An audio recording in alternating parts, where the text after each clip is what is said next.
মনে রাখবেন, তিনটি জেলা, উত্তর 24 পরগনা, দক্ষিণ 24 পরগনা, পূর্ব মেদিনীপুর, পশ্চিম মেদিনীপুরের কিছুটা, যারা মৎস্যজীবী 2 মাস তারা সমুদ্রে যেতে পারে না। সমুদ্রে এত খরা স্রোত থাকে, ভরা স্রোত থাকে, তাই এই 2 মাস যখন তাদের ইনকাম থাকে না, তাদের খুব কষ্ট হয়।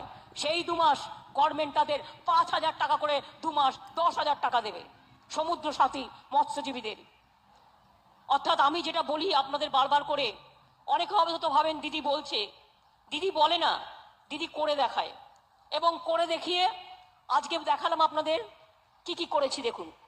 এছাড়াও মনে রাখবেন, সরকারি কর্মচারীদের 4% দিয়ে দেওয়া হচ্ছে মে মাস থেকে। আবার কন্ট্রাকচুয়াল যারা গ্রুপ সি এবং গ্রুপ ডি আছেন, তাদের পারিশ্রমিক 3,000 ও 3,500 টাকা বাড়ানো হলো। সরকারি আওতায় থাকা আইটি কর্মীদের পারিশ্রমিক ক্যাটাগরি অনুযায়ী বাড়ানো হবে। Civic volunteer, village police, green পুলিশের ভাতা 1,000 টাকা করে বাড়ানো হলো।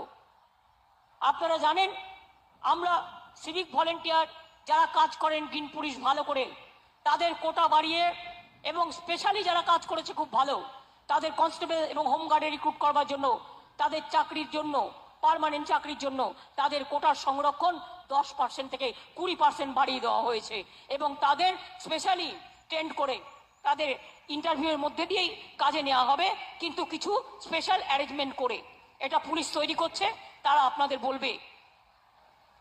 আমরা থাকলেই মনে রাখবেন, বিনা পয়সায় রেশন পাবেন, লক্ষ্মীর ভান্ডার পাবেন, কন্যাশ্রী পাবেন, শিক্ষাশ্রী পাবেন, তাঁত সাথী পাবেন, তাঁত বন্ধু পাবেন, কৃষি বন্ধু পাবেন, কৃষক বন্ধু পাবেন, মৎস্যজীবী পাবেন, মেধাশ্রী পাবেন, ঐক্যশ্রী পাবেন, শিক্ষাশ্রী পাবেন, যজ্ঞশ্রী পাবেন, কর্মসাথী পাবেন, কর্মতীর্থ পাবেন, রাস্তাঘাট পাবেন, ব্রিজ পাবেন, এলাকার উন্নয়ন পাবেন। অন্য কেউ নয়, অন্যরা মুখে বলে আর আমরা কাজে করি। মনে আছে 2021-এর ইলেকশনের আগে আমি 3টে কথা বলেছিলাম।